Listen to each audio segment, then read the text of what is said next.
ആൾമാറാട്ടത്തിന് case കൊടുക്കണം പിള്ളച്ചോ. വയസ്സും പ്രായമായി കണ്ണ് കാണാൻ വയ്യാത്തവരിങ്ങനെ പറ്റിക്കരുത്. ഇന്നലെ രാത്രി അടുക്കളമുറ്റത്ത് ഭൈരവൻ വിളിക്കുന്ന പോലെ ഒരു വിളി. രാവിലെ മുതൽ ആ മുതലിനെ കാണുന്നില്ല. എവിടെ നിറങ്ങാൻ പോയിക്കൂടാ, വന്ന് വല്ലത് മുണങ്ങെന്നും പറഞ്ഞ് ചോറെടുത്ത് വെച്ച്. കഴിക്കാൻ വരാതെ ആശങ്കയോടെ ഇരിക്കുന്ന കണ്ടപ്പോൾ അടിയൻ്റെ ഉൾത്താറിലെ ഒരു ആശങ്ക. അത് താനല്ലയോ ഇതെന്ന് വർണ്ണത്തിലാശങ്ക. ഇതല്ല, ഇത് മറ്റേതാ, പകർപ്പ്. ഭൈരവൻ്റെ ഫോട്ടോ കോപ്പി. അങ്ങർക്ക് ഏതോ കരയിലെ ഏതോ കുടിയിലുണ്ടായ മർജാര കുലസ്ത്രീ. ഇടയ്ക്ക് ഈ വഴി കറങ്ങുന്ന കാണാം. ശത്തൻ്റെ തലവട്ടം ഇവിടെങ്ങാനും കണ്ടു കഴിഞ്ഞാൽ പിന്നെ ഇങ്ങോട്ട് നോക്കൂല, നേരെ ഒരു പോക്കങ്ങ് പോകും. അല്ലെങ്കിൽ വല്ല മത്തിയുടെ തലയോ കുടലോ ഉണ്ടോ എന്നൊക്കെ നോക്കി വരും. മർജാരണിയാണ്, മർജാരണി.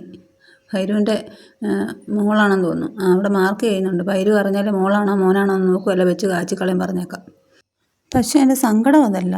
ഭൈരുവിനെ 2 ദിവസമായിട്ട് കാണുന്നില്ല. ഇന്നലെ രാവിലെ മുതൽ ഇന്ന് ഈ നേരം വരെ കണ്ടിട്ടില്ല. എവിടെ പോയോ? ഇടയ്ക്ക് ഇങ്ങനെ വിസിറ്റിനൊക്കെ പോകുന്നതാ.